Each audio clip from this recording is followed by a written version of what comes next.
नमस्कार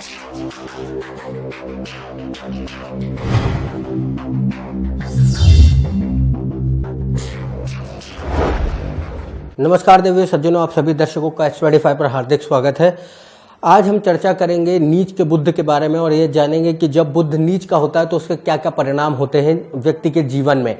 अभी तक हमने चर्चा की सूर्य, मंगल और चंद्रमा जब उच्च और नीच के होते हैं तो कौन कौन से परिणाम देते हैं। यदि आपने पिछले वीडियोस नहीं देखे हैं तो आप चैनल की प्लेलिस्ट में जाकर के उनको देख सकते हैं।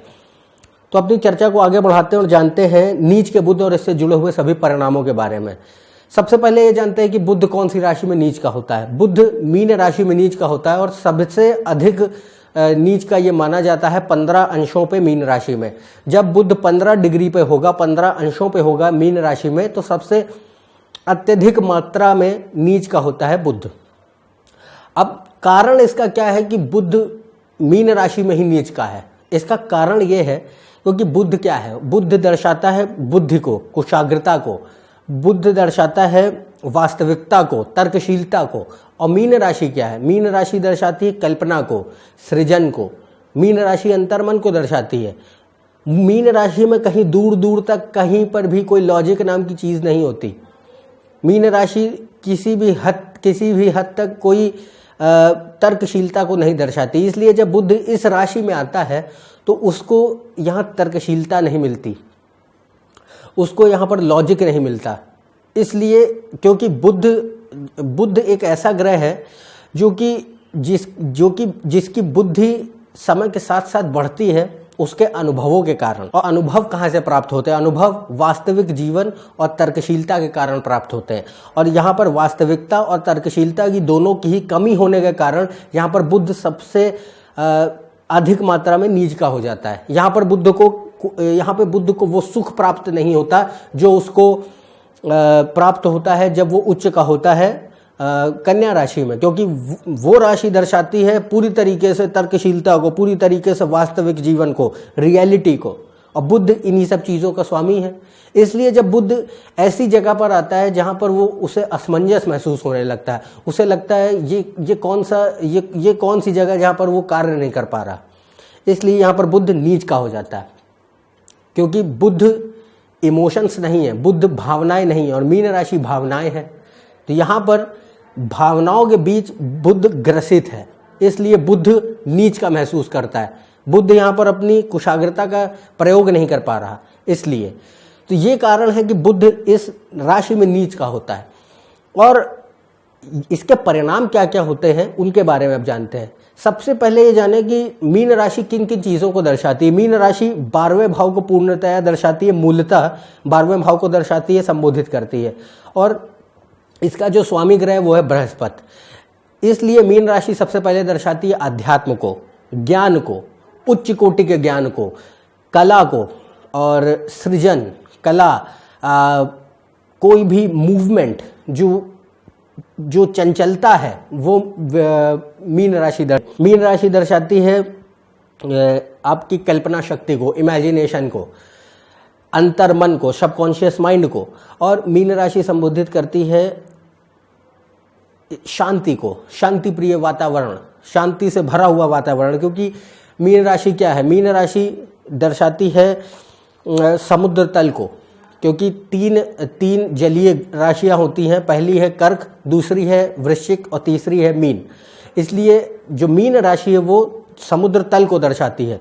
कर्क राशि सबसे ऊपर, बीच में आती है वृश्चिक और तीसरे नंबर पे आखिरी पे आती है मीन राशि। और मीन राशि क्या है? समुद्र तल। समुद्र तल में सबसे ज़्यादा शांति होती है, सबसे ज़्यादा शांति प्रिय, सबसे ज़्यादा शांति भरा वातावरण होता है वहाँ पर। इसलिए मीन राशि शांति को दर्शा रही है। अब बुध क्या है? बुध दर्शाता है कुशाग्रता को, बुद्धि को, इंटेलिजेंस जैसे हम बोलते हैं, स्मरण शक्ति को। बुध दर्शाता है गतिशीलता को। बुध है संचार और संचार के माध्यम।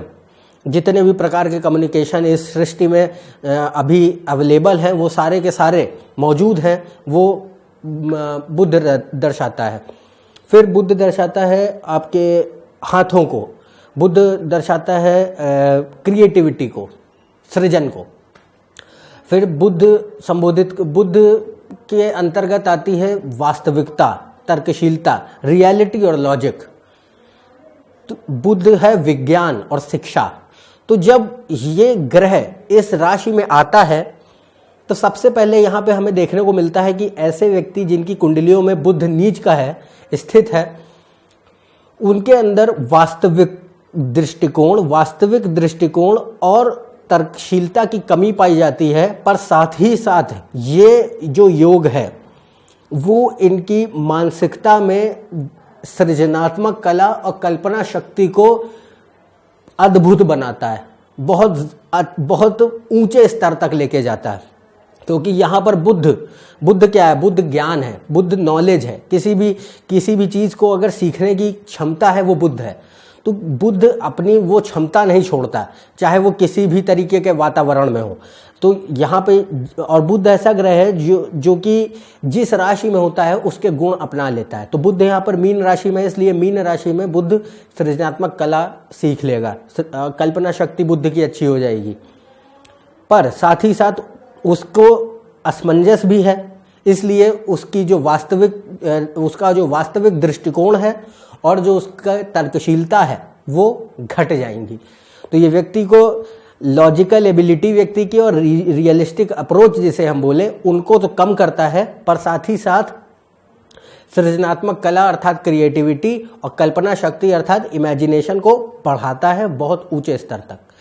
फिर ऐसे व्यक्तियों, और यहाँ पर हम जिन परिणामों की बात कर रहे हैं, यहाँ पर ये परिणाम उन्हीं व्यक्तियों की कुंडली में लागू होंगे जिनकी कुंडली में बुध पूर्णतया नीच का है, नीच भंग राजयोग नहीं बना रहा है।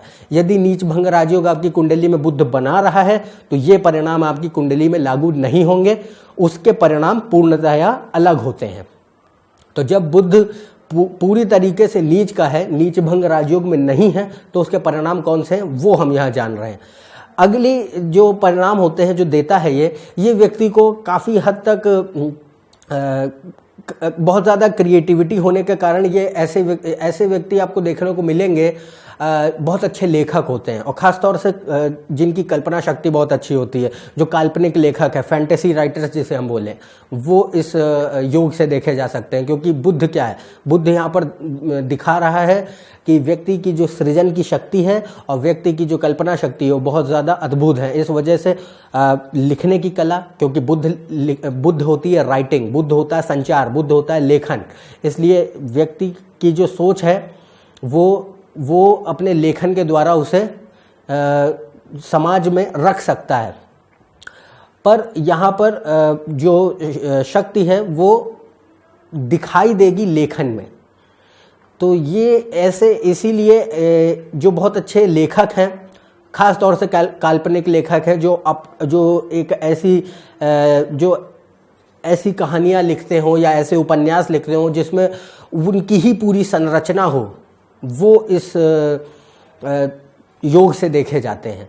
फिर बुध यहाँ पर दर्शाता है एक ऐसी जिन भी व्यक्तियों की कुंडलियों में ये बुध नीच का होता है, ये देखने को पाया जाता है कि उनके अंदर एक ऐसी आदत होती है कि वो हर कार्य को कल पर छोड़ देते हैं।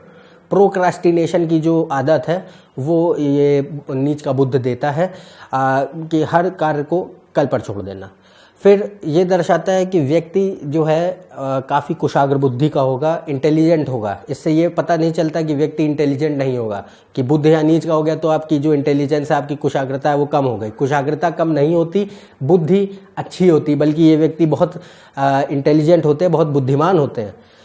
पर इनकी जो बुद्धिमत्ता होती है और इनकी जो किसी भी चीज़ को सीखने के प्रति जो इच्छा होती है वो केंद्रित होती है आध्यात्म की ओर। क्योंकि मीन राशि और इसका स्वामी ग्रह बृहस्पति दोनों दर्शाते हैं अध्यात्म को, दोनों दर्शाते हैं स्पिरिचुअलिटी को। इसलिए ये व्यक्ति इन व्यक्तियों की जो ज्ञान की क्षमता है, इन व्यक्तियों की जो सीखने की क्षमता है वो केंद्रित होगी आध्यात्म की ओर और आध्यात्म से जुड़े हुए विषयों की ओर। तो ये व्यक्ति जो व्यक्ति अध्ययन करते हैं ज्योतिष शास्त्र का, ऑकल्ट विज्ञान का, या फिर जो लोग बहुत पुराने वेदों का अध्ययन करते हैं या बहुत पुराने जो टेक्स्ट है, एंशिएंट टेक्स्ट जिसे हम बोलें, वो उनका अध्ययन जो लोग करते हैं वो इस योग से देखे जाते हैं। क्योंकि यहाँ पर बुद्ध जो है, बुद्ध जो सीखने की क्षमता देगा वो केंद्रित होगी आध्यात्म की ओर, मीन राशि और बृहस्पति के कारण। पर इसके लिए आपको बृहस्पति की स्थिति भी देखनी जरूरी है, क्योंकि बृहस्पति दर्शाएगा कि बुद्ध कितनी अच्छी मात्रा में कार्य कर रहा है। फिर बुद्ध यहाँ पर व्यक्ति जो होते हैं ऐसे योग के, बहुत अच्छे शिक्षक होते हैं। आपको कई सारे शिक्षक देखने को मिलेंगे जिनका बुध नीच का होता है, और वो इसलिए क्योंकि बुध जो है, बुध, बृहस्पति और मीन राशि तीनों ही दर्शाते हैं शिक्षा को। तो ये व्यक्ति को बहुत अच्छा शिक्षक बनाती है, जिनके अंदर पूरी चेष्टा होती है कि वो ज्ञान सीखे, चाहे वो कैसा भी ज्ञान हो, किसी भी कहीं से भी उनको प्राप्त हो, वो उस ज्ञान को सीखें और ज़्यादा से ज़्यादा लोगों में उसको फैलाएं, ज़्यादा से ज़्यादा लोगों में उसको बांटें। तो ये बुद्ध बहुत अच्छे शिक्षकों को भी दर्शाता है। फिर यहाँ पर सामान्यता ये भी देखने को प्राप्त होता है कि जो त्वचा संबंधित रोग हैं वो भी इस योग के कारण देखने को मिलते हैं जब बुद्ध किसी भी व्यक्ति की कुंडली में नीच का होता है। क्योंकि बुद्ध क्या है, बुद्ध आपकी त्वचा है, बुद्ध दर्शाता है त्वचा को, इसलिए जब बुद्ध नीच का होगा तो यहाँ पर त्वचा संबंधित रोगों का भी प्रभाव देखने को मिल सकता है। फिर यहाँ पर क्योंकि बुद्ध ऐसी अवस्था में है जो कि असमंजस से जुड़ी हुई है, यहाँ पे बुद्ध असमंजस में रहता है, इसलिए इन व्यक्तियों को सबसे ज़्यादा परेशानी होती है जब इन्हें वास्तविकता से जुड़े हुए काम करने होते हैं। इनकी जो कल्पना शक्ति है बहुत प्रबल है, इनकी सृजनात्मक कला बहुत प्रबल है, पर वो अपनी जगह है और वास्तविकता अपनी जगह है। तो जब वास्तविक जीवन में इनको कार्य करना होता है तो इन्हें बहुत ज़्यादा परेशानी होती, कठिनाई होती है। बुद्ध क्योंकि क्या है, बुद्ध है आपकी तर्कशीलता, और बुद्ध है वास्तविकता से जुड़ी हुई चीज़ है। तो जब इन व्यक्तियों को मान लीजिए जब इन व्यक्तियों को अपने बिल्स चुकाने होते हैं, किसी भी चीज़ को खरीदना होता है, किसी भी चीज़ को बेचना होता है, या कोई भी ऐसा कार्य करना होता है जो कि वास्तविकता से जुड़ा है, जिसमें तर्कशीलता की आवश्यकता है, वहाँ पर इनको बहुत कठिनाई होगी। क्योंकि ये जो क्षमता है वो घटी हुई है बुद्ध के नीच होने के कारण, इसलिए इन व्यक्तियों को उन सभी क्षेत्रों में कठिनाई होती है जो कि वास्तविकता से जुड़े हों, जो कि जहाँ पे तर्कशीलता की आवश्यकता हो। तो ये वो परिणाम होते हैं भिन्न भिन्न जो कि बुद्ध जब नीच का होता है तो किसी भी व्यक्ति की कुंडली में देता है। पर ये आवश्यक नहीं है कि व्यक्ति, बहुत सारे ऐसे लोग हैं जिनकी कुंडलियों में बुध नीच का होता है, पर इससे ये साबित नहीं होता कि सबकी कुंडलियों में एक जैसे परिणाम होंगे। परिणाम पूर्णतया अलग होंगे, और इसका जो अलग होने का कारण है, परिणामों में अंतर आता है सिर्फ और सिर्फ बुद्ध के किसी भी भाव में बैठने से और किसी भी नक्षत्र में बैठने से।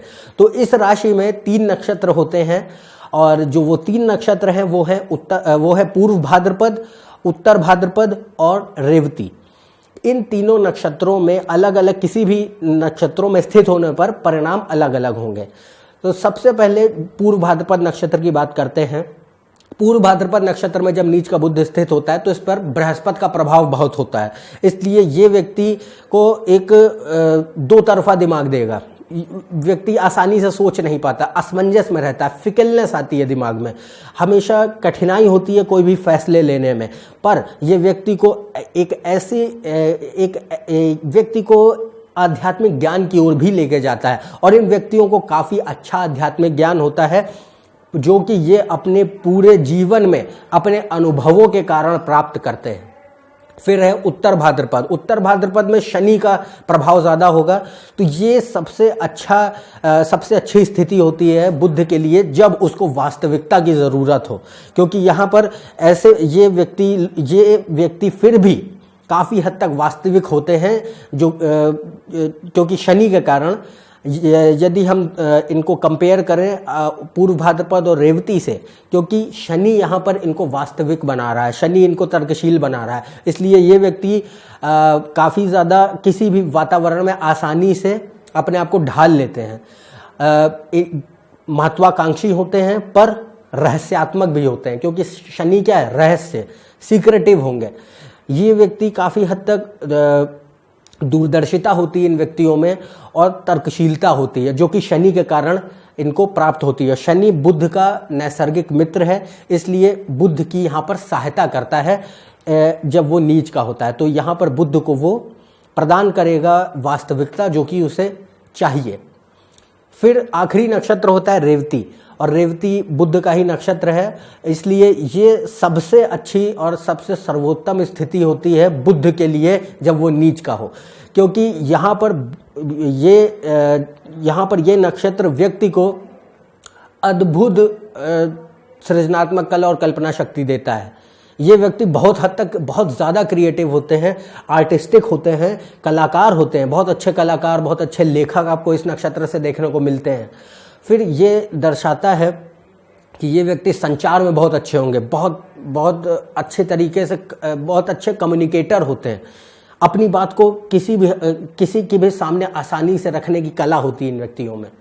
फिर ये व्यक्तियों को आध्यात्म की ओर भी ले जाता है। तो जो व्यक्ति आपको देखने को मिलते हैं जो कि ऑकल्ट विज्ञान का अध्ययन करते हो, या ज्योतिष शास्त्री हो, या फिर वेदों का अध्ययन करते हो, वो इस नक्षत्र से आपको देखने को मिलते हैं, क्योंकि बुध यहाँ पर आध्यात्म को दर्शा रहा है। बुध यहाँ पर दर्शा रहा है पूरी तरीके से उस ज्ञान को जो कि आध्यात्म से जुड़ा है, क्योंकि मीन राशि आध्यात्म को दर्शाती है, 12वें भाव को दर्शाती है।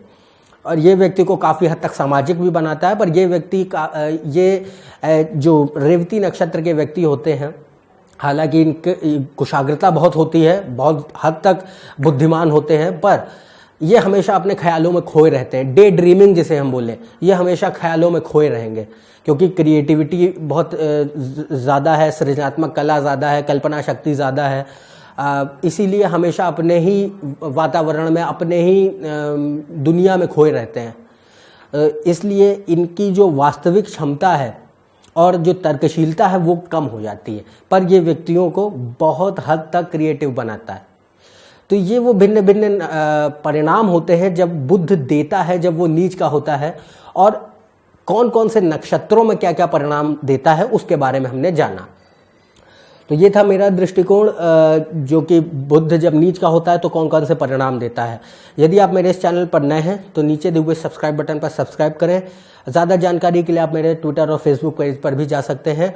अन्यथा हम आपसे अगले वीडियो में फिर से मिलेंगे। अगले वीडियो में जानेंगे उच्च के बृहस्पति और उससे जुड़े हुए सभी परिणामों के बारे में। तब तक के लिए आज्ञा दें। नमस्कार और धन्यवाद।